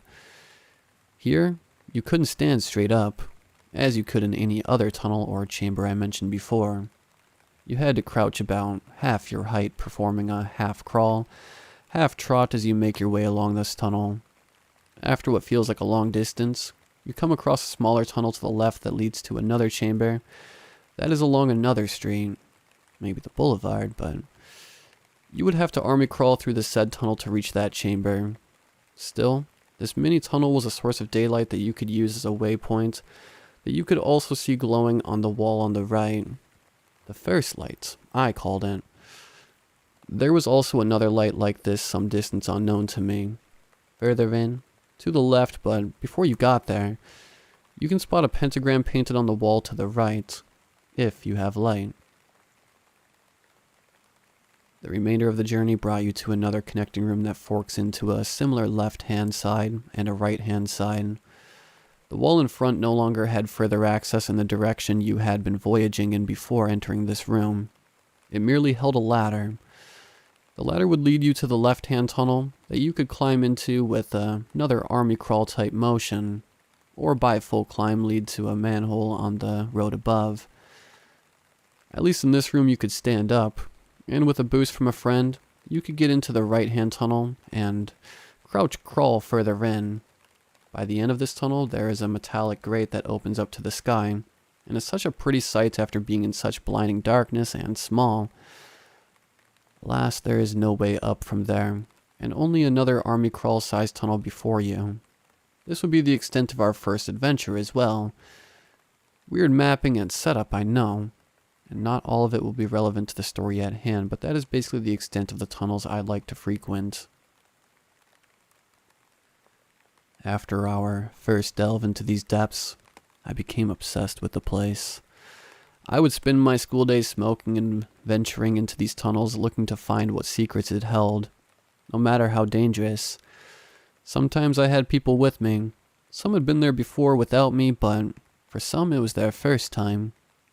I was deeply driven to this place by some sort of unknown desire that even caused these intense dreams of all sorts of things this tunnel system could host, as a nest or harbor as a home. Sometimes, when I rounded the first corner into the pitch black, I would feel or imagine the fleeting force of an entity retreating deeper down into the depths. A mystery most appealing. And now the moment you've been waiting for, the actual event. I met two friends in the north, and we went off to the grass alley for a brief powwow. Well, there, I was telling them of my discoveries inside the tunnels that weren't far away. After a small bit of convincing, the friends and I decided to skip class and trek to and through the tunnels. At this time, my confidence diving into these dark depths was at an all-time high. Like I ruled the place. With ease, I led these other teenagers past the entrance and almost joyed at their dread when they entered the deep dark for the first time in their lives. After entering the first room that branched off into different sections, that was well lit with daylight, they wanted to turn back. I had the supplies, the smoke, and taunted them to continue just past the first light. I told them if we made it to the pentagram, we would post up and toke up, and if they wanted to, at that point, get out of there, we would. That would all come to pass, and we spent some time in that spot with the pentagram, just talking and chilling as they became more comfortable with their surroundings. Then we heard scurrying, like a small creature crossing through the room beyond where we were, and we fell silent. I figured maybe we disturbed something with our loud conversation, and it wanted to get away from the humans, but the sounds didn't stop and it seemed to get closer. Here I sat, in the lead spot, as we all had to be in a line to fit in the area we were in, awaiting the indication of something creature-like coming our way. Our light source was quite non-existent for that time. All we had were lighters, and we were flicking the flint for light.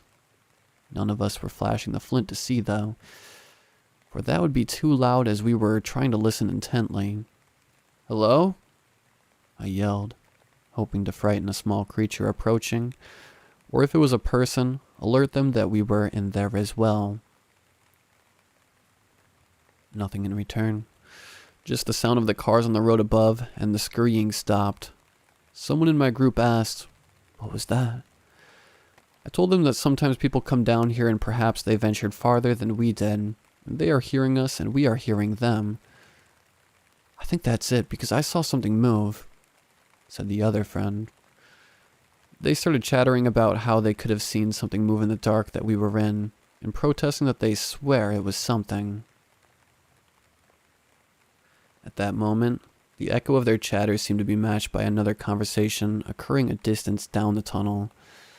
I again yelled, "Hello?" And another one of the friends yelled, "Who's there?" At almost the same time as we both heard the separate voices, we fell silent and listened to the soft patter of footsteps come closer to us. "Do you think it's an animal?" The voice of my friend asked me as we became more and more worried. "No," I said very sternly, as to also hush the two shrinking back towards the way we came. "Should we go?" The smallest voice of my friend squeaked out in fear. "No, I think we're good." I stated as I started to believe we were only spooking ourselves. I flicked the lighter to smoke once more, for I held the pipe in my hand, and the rush relaxed me as I, ready to stay despite the weirdness of moments ago. "Did you see that?" questioned my friend, panicked and alert. "What?" I asked as I exhaled into the coldness of the tunnel. "That light," the other friend proclaimed, confirming that they both had seen something that I had not. I looked back at the depths of the tunnel, hopefully concluding that they were crazy, but now I saw it too. There was a light, faint and swaying back and forth with an orange glow like an old-timey lantern. At this point, I figured, if it was a person in the tunnel, it might be a city worker doing maintenance on the drain pipes, and feared getting caught and ticketed and in trouble. I started scooting away from the spot we were posted up in as we watched the light sway back and forth. "What is it?" spoke one of the ones who were slowly backing away like I was. I wanted to tell them my theory of the maintenance men, when the light transformed from a larger orange oval-like lantern shape to a much smaller orb-like blue light that seemed to bounce. I had no words now, but my mind scrambled to make sense of what I was seeing. A friend told me that he and others, not including myself, had gone into the Spillways in the past, and they had to light the way was the faint blue light on his digital watch. I thought maybe that. I stammered something to a effect of, "If you want to smoke, say something.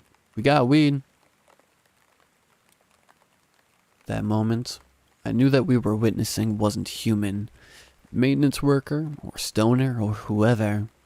For the light swayed once more, but this time it landed itself upon the wall of the tunnel. It's hard to describe the way that it moved, but it was like it started flickering almost, and with each flicker, it moved closer to us. It seemed to dart in our direction, but was slowed by the fact that it had to flicker, if that makes sense. The weight of the responsibility of me putting all of us in this situation, in which I couldn't conclude our outcome, pulled me from watching the glowing light, and I commanded the party of me and my friends to run. We were so frightened that we barely used the ladder to climb down, for we flung our bodies onto it and then virtually dismounted into the daylit room. We continued rushing through the last turn toward the entrance, strobing the light from the flickering lighters and splashing through the water. Soon we were bathed in sunlight and fresh air, freed from the fear we just felt. Later, we discussed what we thought it could be. One of the friends wouldn't speak further of the instance and also refused to go back after being that spooked. I have been back, however. The other friend and I, as well as other listeners of this tale, think that maybe it could have been a lingering spirit from a body buried in the graveyard that just so happened upon the tunnels while we're up to our shenanigans. Still, it sits weird in my memory as something that I just don't have an answer for. I've had this story as a fun and fearful anecdote to tell from time to time to anyone who would lend an ear to it, but I never dreamed of going as far as writing it out and posting it for eyes to read.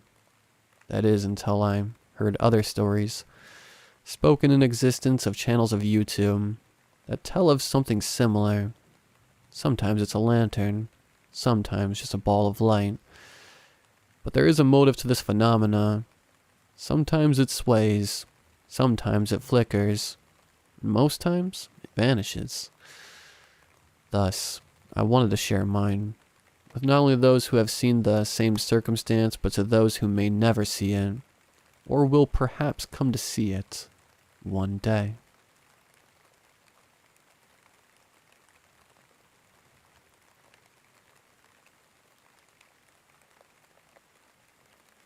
Mom keeps the bottle on the top shelf, right out of my reach.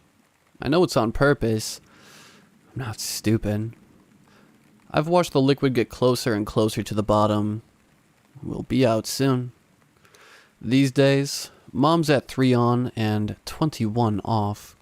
Started at 12 and 12, then 10 and 14, then 6 and 18, and so on. When she's awake, her time is spent pretending our days are normal. She toasts a dozen or so Eggos and leaves them in aluminum foil on the counter. Each morning, I forage through them. Have to be careful though. There's months worth of leftovers up there. Some have fungus spewing up the sides. Sometimes we talk during her 3 hours, but most times we don't. As soon as she wakes up, she springs from the bed like it's on fire. She doesn't freshen up or anything. Her teeth are beyond saving and she's stopped combing her hair. Not that she could if she wanted to. Her curls are too bunched up. If she tried to comb it, I think it would rip off like a bad wig. So she doesn't go into the bathroom for anything. She simply wakes up, then runs into the hallway, checking every corner for signs of him. If I need something, I steal her hand and lead her to it. It's the only way to throw her off course. Ever since the visitor, I learned to do most tasks on my own. To wash my clothes, I boil water in the kettle, then pour it over a mixture of dish soap and toothpaste for extra bubbles. I've learned to be very careful with the hot water because most times I have to do this naked. I always wait to do laundry until my clothes are too smelly to wear. I know it's my own fault. I'm not much of a think ahead kind of person. My teacher calls me a procrastinator, although in my defense, I don't turn in assignments at all anymore. When I'm at school, I spend my time asking kids if their parents have what we need. If they do, I do whatever I can to get in. But the last 3 weeks have been rough. The teachers caught on to my little game. Now no one makes eye contact with me. I never wanted to be a pest. I just know we're going to run out soon, and I don't want to face the visitor alone. When the bottle was full, Mom gave me small swigs before her dose. It was normally enough to make it through the night. For the last few nights, though, she's kept it all to herself. Mom, please, I said, surprising her around the corner. All I need is a sip. My friend James said his dad has a prescription for back pain. We'll have more soon. There was no James. I didn't like lying to my mom, but I was desperate. She didn't respond. She shuffled past me, leaping over boxes and piles of clothes. I followed her into the kitchen where she stuffed more Eggos into the toaster. It coughed black smoke. Mom cursed and slapped it with her hand. I told her to calm down. If we lost the toaster, we'd be totally on our own. The stove was broken and covered in newspapers. The fridge had so much mold it looked like a bush. Without the toaster, we'd starve to death. Just a sip, Mom, I said. Just for tonight, please. You're young, she said. Moms need medicine. Old people were, sick. Sick. Don't you trust me? You know Don't you watch TV shows? Gray's phlebotomy. She laughed, but it sounded like it hurt. I can't keep my eyes closed for so long, I said, and I'm really tired. Mom looked at me. I hadn't seen her eyes in weeks. Red lines spun into the dark centers. At first glance, I thought they were bleeding. Kids don't, blah blah blah. Don't talk back to parents. I don't know, she said. Don't you watch TV? Please, I said again. I grabbed her leg. She shook me off like a pesky dog. Long day, she said. I'm gonna lie down a bit. Mom pushed me aside and went into the bathroom. She grabbed the bottle off the top shelf and took a long, healthy sip. I reached up for it, but she slapped my hand. "Bad kid," she said, pointing down at me. She furrowed her brow, then walked to her room. I stood in the hallway and watched her door shut. A frame fell off the wall, joining the others on the floor. I looked at it. It was me and Mom, standing outside the hospital. A few months after that, she came home crying. She had her frame degrees in a cardboard box. That whole summer, lawyers sat with her at our kitchen table, running through the details of the surgery. They pressed her on every little detail.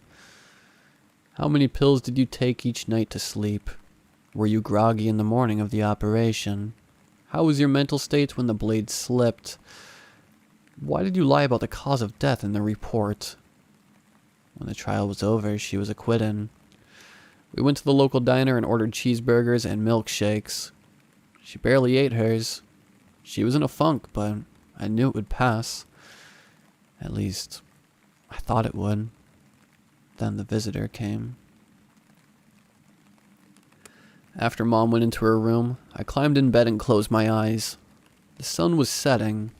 Outside, cars drove slowly by our front yard. People always paused to look at us. Each time I watched their faces search our windows for signs of life. I knew how it looked. The grass was yellow and overgrown. There was no car in the driveway. The lights were always off. Sometimes, teenagers parked out front and tiptoed toward the front door. When they got there, one of them would turn the knob as the others giggled. Then all at once they would scream and run away, like our house was a ride at the carnival. Slowly, the sunlight turned orange, then red, then pink, then purple. I took a deep breath. I imagined sheep jumping over the moon, like Mom told me to. 1, 2, 3. The sheep were fluffy and graceful, casting cloud-like shadows on the craters. It was nice, but I still couldn't sleep. I pulled the blankets up to my chin. I took another deep breath. I watched TikToks. I turned on the TV, then turned it off, then on again. A static hum lulled my mind into blankness. But when the true dark came, I turned everything off and closed my eyes. I tried to make my body completely still. And I heard it. He was breathing. They were rough breaths. At the end of each inhale was a gasp. No air was enough. He wheezed and spit and coughed for whatever he could get, but it was never what he needed. I knew he was next to the bed. I could taste his hot, sour breath. I tried to picture those jumping sheep. 4, 5, 6. I tried to keep my eyes closed, but my eyelids were starting to spasm. I didn't want to see him. If I didn't see him, maybe I could convince myself it was the wind, or an animal, or a water pipe. But if I saw him, then I would know. Maybe if I opened my eyes really fast, I could just get rid of the pain. Okay, I can do it. I opened them quickly. He was inches from my face. I closed them again. It was no use. He was in my brain. His eyes were bulging and his mouth stretched in a horrified smile like a child wincing through a sharp pain. When he saw me, see him, he made a deep, wordless sound. I could feel the noise. It made me nauseous. It was heavy as mud, sloshing from his stomach and right into mine. Please. His fingers clutched my arm. I tried to shake him off, but he tightened his grip. His gray-green fingernails grew with each breath, pinching my skin like a pricker bush. I squealed. My lips pressed shut. I wanted to scream, but I couldn't. If I opened my mouth, I would taste his spit. With each new groan, acid rain poured onto me. I knew it came from his stomach. That was the organ Mom nicked. Please. I'm dying. Even with my mouth shut, I could taste his breath. His face was inches from mine. Our breathing was linked. His scents fused onto me like the rot on the fridge. I wanted to kick and punch and stab through his tattered hospital gown. I wanted to do to him what my mom did to him hundreds times over, only this time on purpose. I wanted to watch the life drain from him, but those were useless thoughts. It was like trying to kill the wind. Instead, I thought about my sheep. Their legs looked like the old man's now, pale and stubborn, struggling to bend enough to jump. They made it a few feet before tumbling back toward the moon. Some got caught in the craters, falling into the dark pockets, suffocating in the atmosphere. 7, 8, 9. I used my fingers to keep my eyes closed. I tried deep breaths, but my lungs were filled with the visitor's spit. At a certain point, the sheep and the visitor became one. I tossed each one over the moon, but their bodies piled in the craters. I kept counting. 10, 11, 12, 13. When I hit 4,433, the sun came up. I opened my eyes. The visitor was gone. In the distance, I heard Mom curse as she slapped the toaster.